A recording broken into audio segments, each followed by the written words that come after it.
All right, we can start. All right. Call the meeting to order then at 5:30. Thank you everyone for attending. Do we have any public appearances? We do not. Okay, then I will need a motion to approve the minutes, the January 2023 drafts.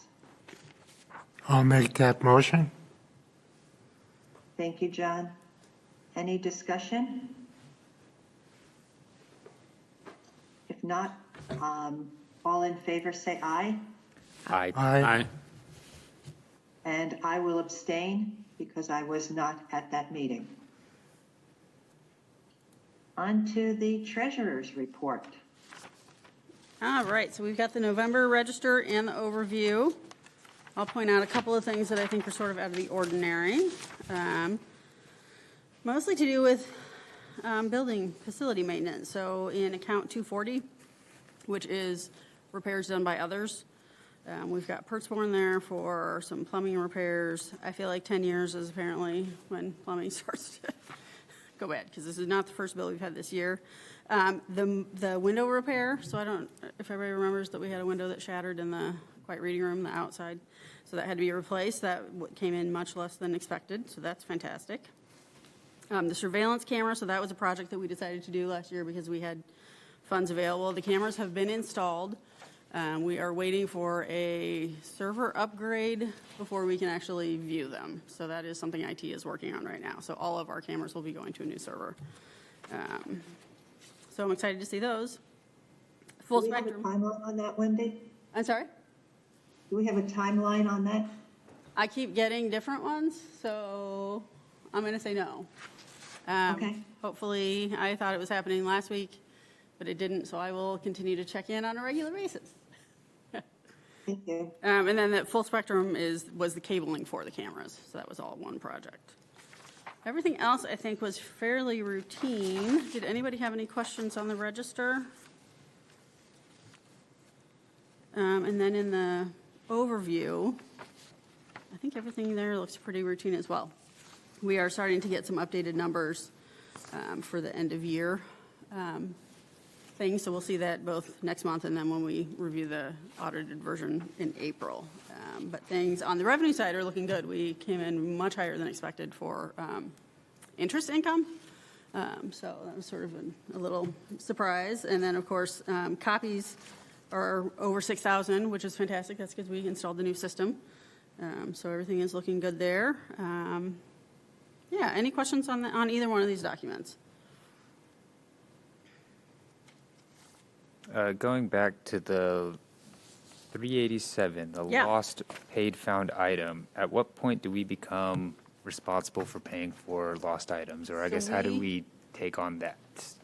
Why did we take on So if this? someone loses it and pays for it, they have, I believe, I'm going to have to double check this because we have changed it in the past. Either 3 months or 6 months to bring it back. Okay. And then after that, we won't do a refund. Okay, so is this us paying back the patron for these? I guess I don't know. The patron paid the library, and then Right. the item was returned. Okay. Right, and then they okay. found it. Okay. All right. And then they brought it back, so Okay. we do a refund. Yes. Gotcha. Yeah.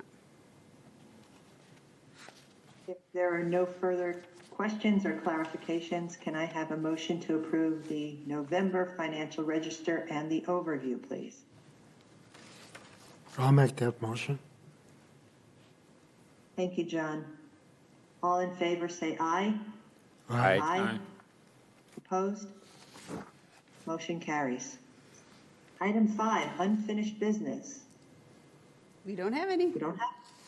Okay. On to new business. Wendy, do you want to explain the DPI annual report first, or should I ask for a motion to approve and then discussion? And Let's motion to approve. okay, then I will motion to approve the state DPI annual report. And open it to you, Wendy. Yeah. So this is the report that we file every year with the Department of Public Instruction. So we actually file it with South Central. They submit it to DPI. This is also sent to IMLS, which is the national organization. So this is just them compiling library information across the state and then across the country. So you'll see a lot of sort of standard things in here about hours open, how many items we own, how much we've spent, that kind of thing. We also do an annual report that you'll see next month that I call the pretty one, and that's what we do for the city, so it's more narrative and has sort of more interesting information. This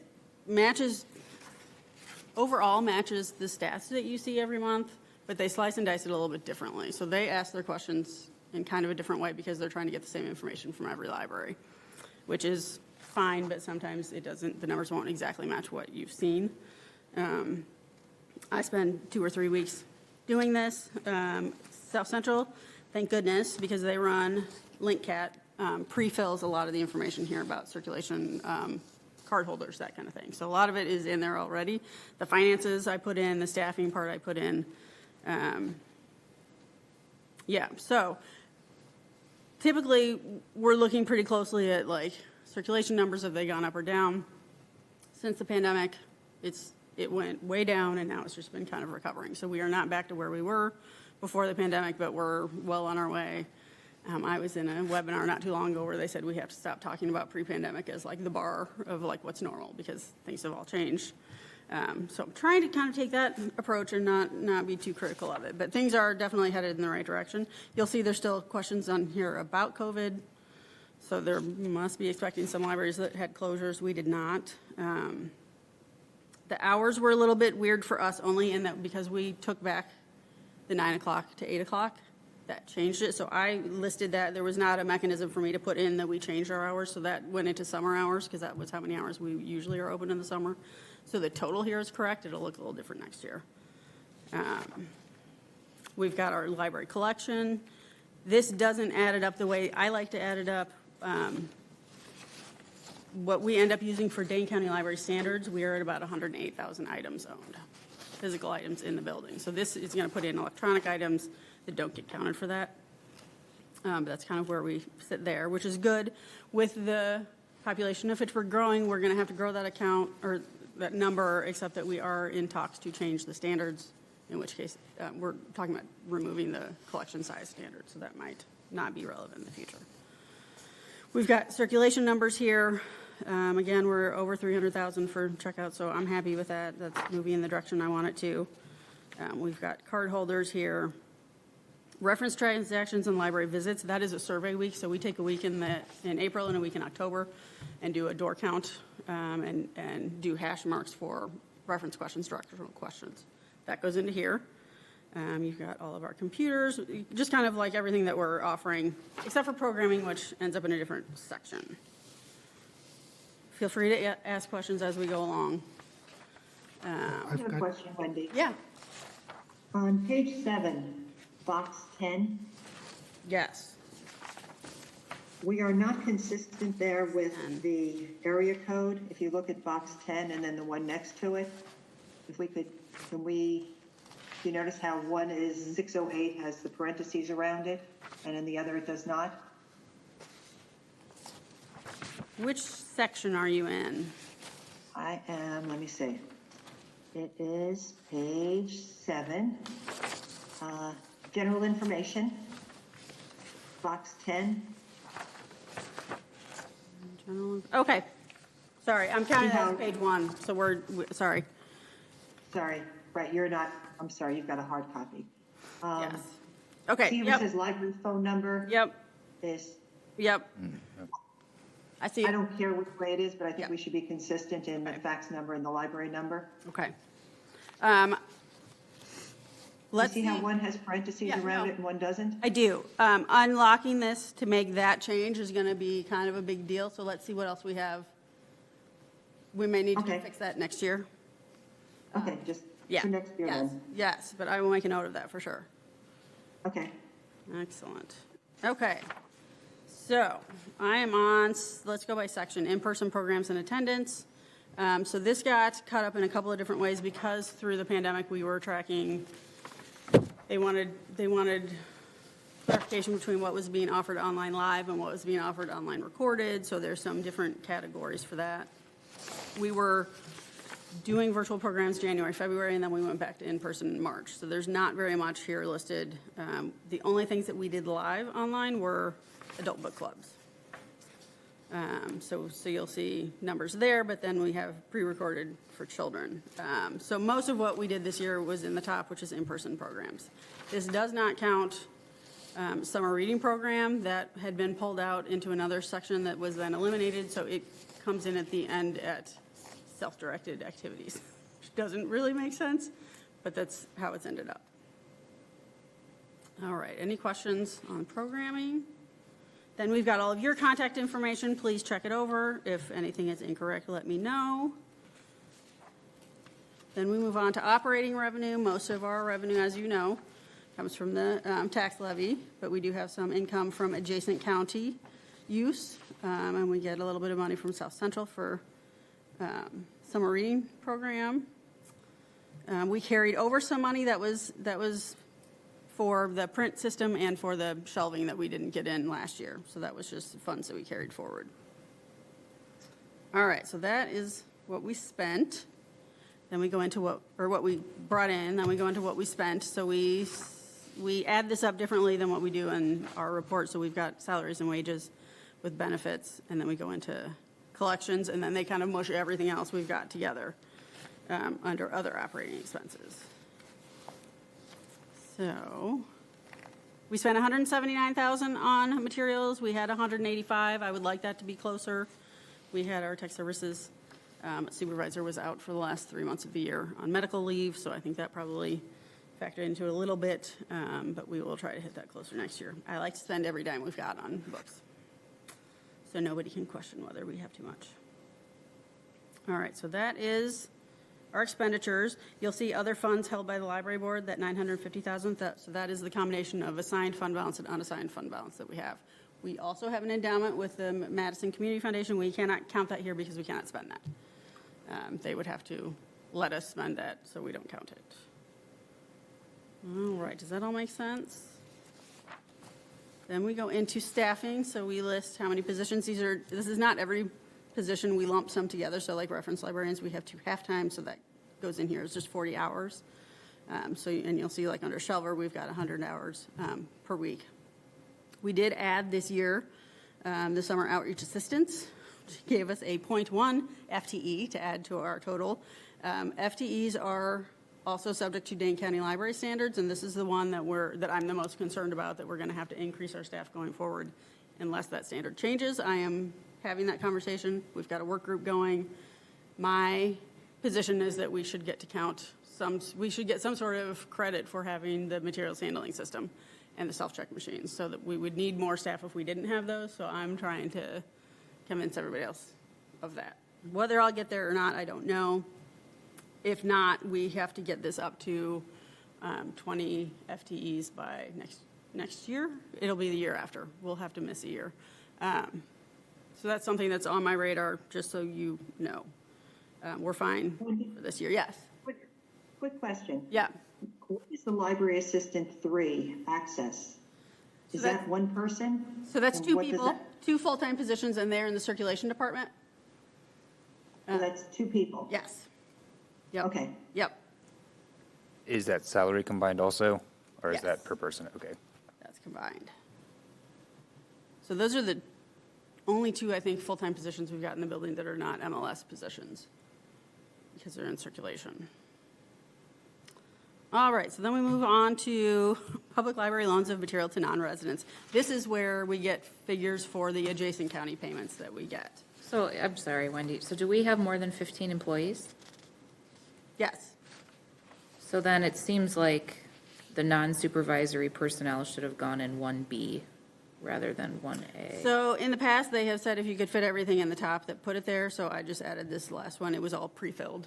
So I don't know that they really care that much about that, as long as we're all in here. Okay. It just does seem confusing that someone could read this and think that there's a single shelver working 100 hours a week, or, or 2. I think the only thing that people really look at out of this is the total FTE,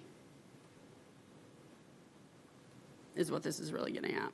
So they want to know how many people have degrees and how many people total we have working here. So I don't love the way it's laid out either. All right, so moving on, we've got adjacent county payments. So I think this year are getting about $10,000 from that. So if you live in an adjacent county and your community doesn't have a library, then we get reimbursed by the county at 70% for that. And it looks like those numbers in some cases went up a little bit. So it's always interesting to see. I feel like if you've got one family can make a big difference in any of these categories when people move or switch libraries. So the amount reimbursed is based on the number of circulations or the Yes. number of patrons that are Circulations. Circulation. Yes. So if you've got somebody that's checking out pretty heavily, then these numbers go up pretty quickly. But again, I think we've had someone, I don't know if it's family, you never get that kind of detail, but like we had a number that just tanked one year kind of out of nowhere. So like these are not to be counted on to be consistent. They have been going down for a couple of years, but are on their way back up again, so.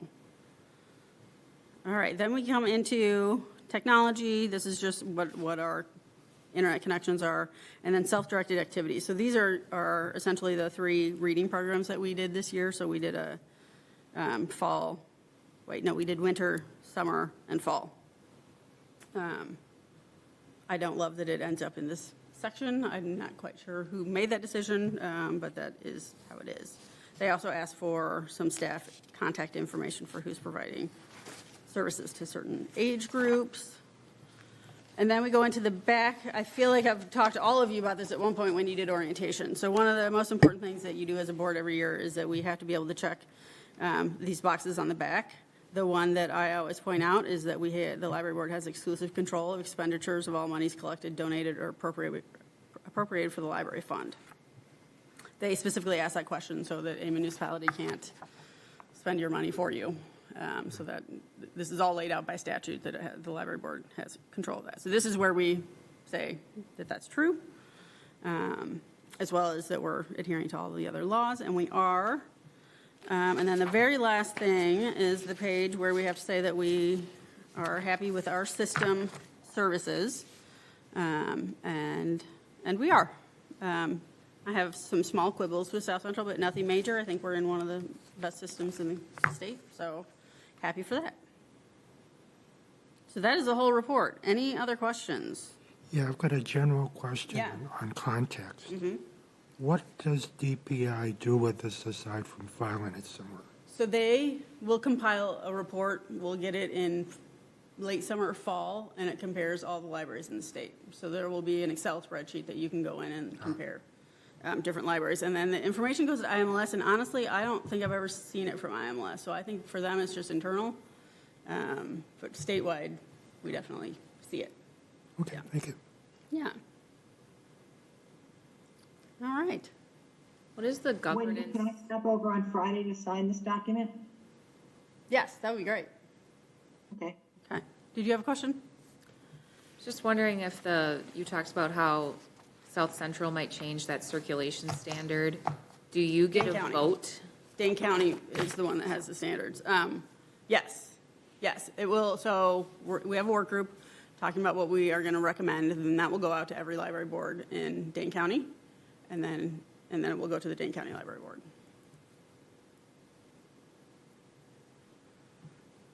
All right. So we have already motioned to approve. Unless there are any other questions or clarifications, I will call for a vote. Okay, all in favor of approving this, please say aye. Aye. Aye. Aye. Opposed? Motion carries. Thank you. So we are on 6B, Resolution R 22-23, adopting the 2023 update to the ARPA/TID closure investment plan. Wendy, do you want a motion Yes. to approve, or do you want to discuss it first? Yeah, let's do a motion to approve. Okay. May I have a motion to approve that? I'll make that motion. Thank you. And Wendy, the floor is yours. Sure. So you'll see in the referral list on this that is going to basically every board or commission that was meeting before the council next meets. We've talked about this a little bit in the past. I think this has come to the board once before. So the city is getting money from two different places. So ARPA, which is the American Rescue Plan Act, so that is coming from the federal government. And that was awarded because of COVID to fund projects within the city. There's also, then you'll see TID, tax incremental districts. There's two of those that are closing, so those bring in money at the end of their life. So they combined all of those funds and did like an investment plan of what to spend it on. And there are all kinds of projects in there. There's road projects. There's every department probably wants something. The library only appears in this for replacement of the chiller. Fantastic that there was funds available for this. We're talking close to, I think, $500,000. I did not feel it appropriate to add anything else into here.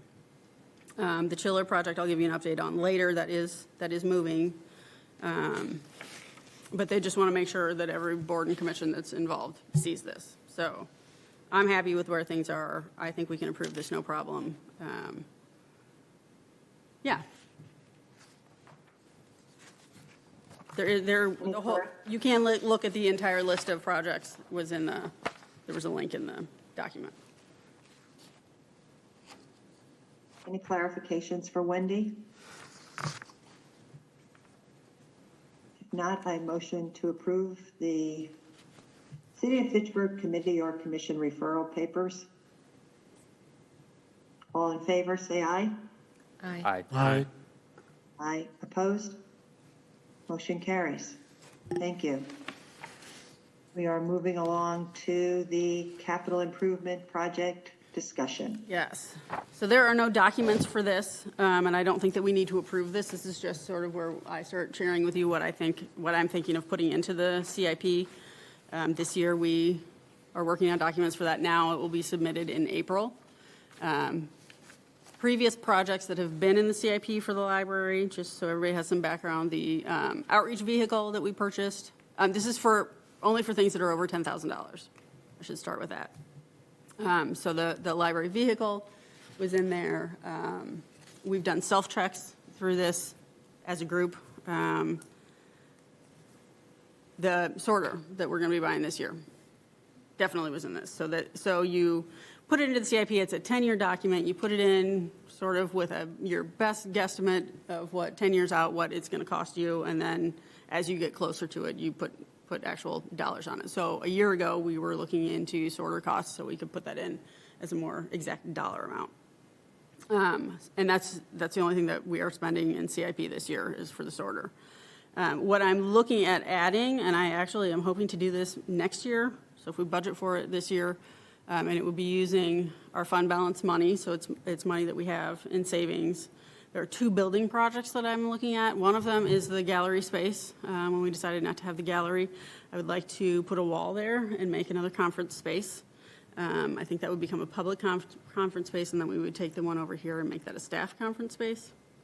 We have a lot of managers' meetings, employee reviews, just kind of building meetings among staff. And we use this one, but it would be nicer if we had one that we didn't have to take away from the public. I had Deb Hafner from South Central come out. She is the person that designed this building and does all design buildings. She comes out and helps you pick carpet and does all kinds of like furniture, that kind of stuff. And she suggested what we could do is instead of building an actual structural wall, which would need to go way above the ceiling, carpet would have to come out. We would have to reroute, I think, HVAC, is that you can do something like a partition wall, but they look much better. She sent me pictures. So it's a wall that goes maybe a couple of inches to the ceiling, so you don't have to worry about HVAC, like all the venting and heating and cooling works. And you can take it out. So if we decided we hated it, we didn't want it, and in 10 years, like it could come out, carpet's still there, nothing has been damaged in the process. I'm still looking into pricing for that, so I don't know what we're looking at. I'm guessing this is the rule for the city is if a project is over $25,000, it has to be publicly bid. I'm guessing this is going to come under that, but I don't know. So that's something I'm thinking about. We'll see as we go what the cost is. The other one, and I had Deb look at this one as well, is the tech center is very underutilized. Nobody really likes to sit in a classroom-style computer lab. I'm actually kind of surprised that it was designed in this building 10 years ago, because I feel like they were already sort of, nobody wanted that situation. Nobody wants somebody sitting behind them. It's real creepy. We don't do classes enough to warrant it. The classes are not well attended when we do. So my thought is, we've got, I would like to take the two walls that enclose that out and then rearrange furniture and computers just to have a better feel for it. Like, it will just feel less classroomy. When we did the walk around with Deb, there are manifolds in the back wall for the in-floor heating. So there's all kinds of tubes that come up there, and rerouting that would be horrible. So what we talked about is just making that, so there's a door and there's windows, and just making that cased opening open and widening it a little bit. So we wouldn't actually be taking out a wall, we'd just be making a bigger opening, and then taking the 3 shelves that sit in front of it and swinging them sideways so that you have a better sight line down into that area, so it'll feel more open. And then putting, I think, a couple of 2-person computer tables and some armchairs down there. So it would just be a more like living area, living space than computer lab. So I think my next step on that is to get, Tri-North is who did the trim work in this building. So I think I'm going to see if I can get somebody to come out and just take a look at it and see what kind of project we're talking about. So those are the 2 things that I'm looking to move forward. If anything comes back as ridiculously expensive or undoable, then it won't happen, but that's what I'm pursuing right now. And that is all I have for the CIP. Any questions? Those sound like great projects. Yeah, I think there's some improvements that would benefit a lot of people. Excellent. Thank you. Moving on to item number 7, President's Report. Just want to thank everybody for their attendance. And thank you, Wendy, for that email that told us to take a look at that report carefully before we got there. So appreciated that heads up. Number 8, Library Director Report. Sure. Okay. So sorter, I told you I'd give you an update on the sorter. So the current sorter is fixed. Very happy about that. They had shipped the wrong part twice. We got the right part in. They tore it apart, put it in. It was working all the way through the difficulties, but it was very loud. And we have a fair number of staff that spend time back there sorting out of that, the bins. So that's a big improvement. The new sorter, we have a quote. They have maintained the price that we agreed on last year, which was $212,000. We were going back and forth about a service plan. Given all of the work that we've needed to do on this sorter, I'm unwilling to have a sorter without a service plan. This is a new company for us, and their typical service plan is 10% of the purchase price, which at $212,000 is $21,000, and that's a lot to pay annually for service. So I was sort of going back and forth with them about, like, that's a huge increase over what we're currently paying, and, like, is there anything else you can do? They came back with a couple of different options. One of them, so they brought the starting price down, and it has an escalator on it, which our current plan also had an escalator on it, so that kind of makes sense to me. It is still more expensive. They also offered that we could pay 10 years of service up front, and it would be less expensive, which I just sort of laughed at. I'm not doing that. So they said when they worked that out, and he said that they were trying to trim down the agreement, and I had asked to have the purchase and the service separately. They can't do that, so it's all one document. It came in at 43 pages. They gave it to me on a Friday afternoon, and it was due on Sunday. I was like, yeah, I don't think that's going to work either. They've been really good about adjusting their dates. So I sent it to the city attorney because it's now this big, giant legal document, and I don't think we can do a contract. Without contract review, I don't think we can do that. So I sent it to the city attorney. She suggested, because it's a 10-year service plan, that I send it to the finance director, or that I at least talk to her about that. So I did that, and she has suggested that we do this as a resolution, that it will go to the council, they will refer it to the library board, we will approve it here, and then it will go back to council for approval because it's a 10-year service contract. She said the benefit to us is that we're just giving the council a heads up, like, this is something that we're going to be spending over the next 10 years. You've got to support us financially to do that. So it is going to add a lot more paperwork onto it, but it'll get it done. So I have asked them to extend the quote. They had extended it through the end of February, but now they're going to do through early April. So what we can expect here, it will go to council on March 14th. We'll look at it on March 15th. It'll then go back to council on March 28th. and then we can sign it on April 1st. That's a terrible day to do it. April 2nd, I don't know. But so that's where we are with that. So the pricing is all sort of, I think, been worked out, but we need to just go through the process. Any questions? I have a question. Do I understand this correctly? We're going to pay $20,000 a year roughly for a service contract? Yes. Times 10 years? Yes. Which is basically the cost of the sorter? Yes. It's not, because we got it down to 183,000 over 10 years. So $18,000 a year. Yes. So it's an escalator, so it starts at like 16 something and goes up. Yes. So do we have it break that often, that paying per break, and doesn't it No. have a warranty on it at all? It does. So when I got the contract, it was referring to our service plan as platinum, and I was like, wait a minute, I didn't agree to platinum. What does that mean? Gold is just like your emergency, like it's broken, can you come out and we'll pay an hourly fee to fix it? Platinum gives you a 10-year warranty, which I think right there is sort of worth it, and also preventative maintenance. And they will give us some tools so they can walk us through. The problem with if the sorter breaks, and it really isn't sorting, like it's kind of catastrophic for us because we opened this library with the staff required to work with the sorter. So if the sorter is not working, it's a huge mess. We have done that for 3 months in 2012, and it was awful. So keeping it running is worth. I don't know if it's worth this much money. I don't want to spend it, but I don't think we have a choice. So I do think it's required. So it's roughly $18,000 a year Yeah. for 10 years. Yes. Do I have that right? Yes. And what would it cost if we did the hourly? I think you run. I don't know. I mean, it depends on how many times it breaks down, how in depth the repair is. I mean, I think it's where they make a majority of their money, probably. So I don't love it, but I think that's how the industry works. Okay. So can you purchase it without a service contract at 183? It's 212. I thought you said you got it down to 183. That's for the service contract, not for the sorter. The sorter is. So the sorter 212. price is still to. Yes, but I'm not willing to own it without somebody. I mean, if we can't fix it when it breaks. Like, it's software, it's hardware, it's all sorts of stuff. And they won't come out at an hourly rate unless you have the gold plan. I don't know. I didn't ask. That sounds maybe like what your question was, is if you could pay them hourly rather than having the maintenance agreement. But then we don't have a warranty. It's a lot of So money to there's- spend to not have protected by warranty, I think. So there's no warranty on it for $212,000, Correct. correct? Correct. Okay. And Wow.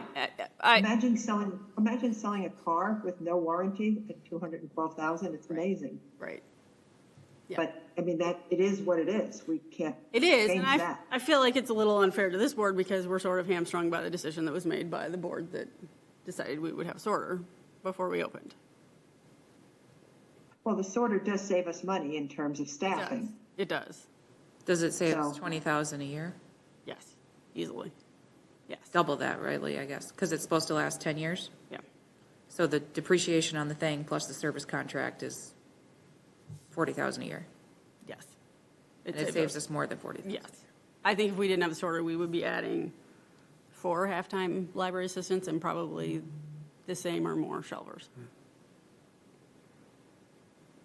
So I am with you in that it's a lot of money and I wish we weren't spending it, but also I don't think we really have a choice. Well, I'm glad you were able to negotiate the service plan down to 180, whatever you got it down to. So Yes. Is there any other, because it's their proprietary software, they're the only ones that can Right. fix it? You can't get a bid Yes. separate on the, I'll give you an example from a library that I'm not going to name, but they had the sorter that we have now. They did not have the service contract on it. The computer went bad, and they were quoted like $4,000 to replace the computer, and they scrapped it. Like they couldn't, were unwilling to pay the $4,000 and they couldn't run it otherwise, so they don't have it anymore. Well, that seems like a poor decision. Agreed. It's not a decision I would have made, Yeah. but I think they had the same number of staff they had before they got this order, and so they were able to just go back to whatever their workflow was before it. I don't know. Can we sell the old sorter for any money to No. recoup any? No. It's, I think with the age that it is, so it's 12 years now and still running, and I'm happy about that, but I think without the company, so Biblioteca is who made our current sorter. I think without having their software, I don't think you can. I don't think anyone would buy it either. Like, I don't think there's a library in the world that would choose to have a 12-year-old sorter. And I think if there was a library who thought that that was a good deal, I doubt that they have the room for it. So a lot of libraries don't have sorters because Right. they don't have physical space for it. Big. Right. So I think we're probably looking to sell it for scrap, which is also a little painful. Yeah. Well, thank you for all your work on this. I know this took Yeah. an awful lot to get here. It's. Thank you. I apologize that that this isn't a decision. We don't really have a decision to make here about whether we have a sorter or not. So Right. yeah. So. Yep. Can I move on then to committee Yes. reports? Oh, wait, hang on, I have a couple other things. Shelver, so good news on the shelver front. So, we're always posting for shelvers. We increased that pay rate to $15 an hour as of January. We had our first posting. We got 33 applicants, which is unheard of. I had 28 of them that I wanted to interview, which is also unheard of. And we are in the process of hiring 4. So, fantastic news. Thank you to everybody who supported the $15 an hour. That was well worth it. I hope that maintains over time. We are, as you know from my email, going to be closed next Tuesday, February 21st, for the picture book shelving project. We've got, I think, 19 staff on board to get that done, and a lot of flow charts and plans about how it's going to work, and then we'll just see how it really works the day of. So people are really excited about it, so happy about that. There is the potential that we will have some more closure dates that we were not anticipating. South Central is moving. They purchased a building out by the airport. They currently rent a unit, so they are moving, and they will have to take the entire network with them, which is not a job that I would want to do. They are projecting this is going to happen they're going to work all through Memorial Day, so they're thinking we'll be down Saturday, Sunday, Monday, Tuesday. But I happen to know that they have not gotten bids on their construction project yet, so I'm not making any announcements to anybody until we've got something more solid. I think their bids are due on March 2nd. They originally thought that they were building a new building and they didn't get any bids to do groundwork, so they had to switch gears and do something different. So I'm just going to hold off a little bit, but that will be coming. If it's not Memorial Day, I'm guessing it'll be Labor Day. They've got a rent situation, so I don't know how it will work them. Maybe they'll get it done, but possibly Memorial Day, possibly later. But there will be a couple days. The library will have to be closed because the checkout system won't work. Right. So I thought for a minute that we could be open anyway because we have access to the city's internet connection and we're cloud-based, but I think, and I will double check this before we make any decisions, but I think when they take down their servers, we won't have any patron information or none of our stuff will be live, I think, but I will double check that.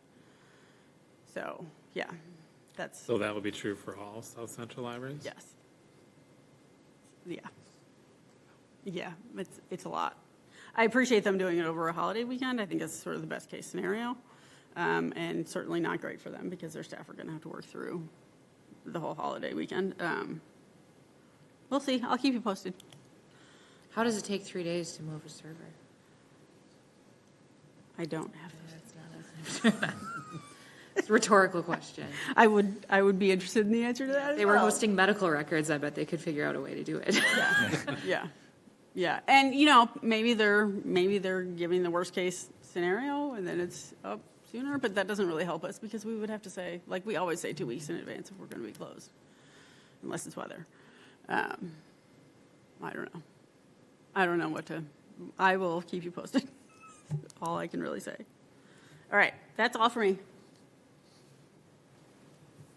Okay.